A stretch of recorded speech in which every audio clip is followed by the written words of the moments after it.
ওদেরকে কখনো বিশ্বাস করা উচিত না। আচ্ছা ঠিক আছে, মাইনা নিলাম তোরা মতো একটা মেয়ে, ওনারেও বিশ্বাস করিস না, তোর বোন মতো একটা মেয়ে, ওটাও বিশ্বাস করিস না।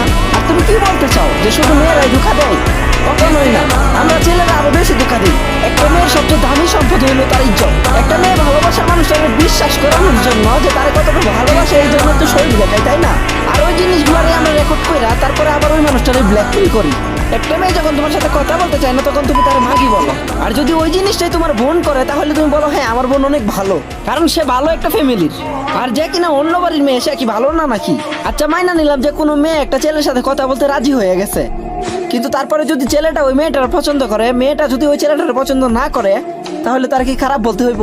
ভাই শুন, কোন মেয়ের চরিত্রের উপর আঙুল উঠানোর আগে একটা কথা চিন্তা করিস, তোর বাড়িতেও কিন্তু মা বোন আছে।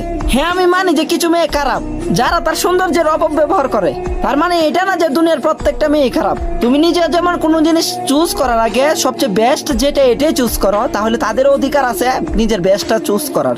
মাথার মধ্যে যদি গোবর ভর্তি না থাকে, তাহলে আমার কথাগুলো বুঝতে পারবা।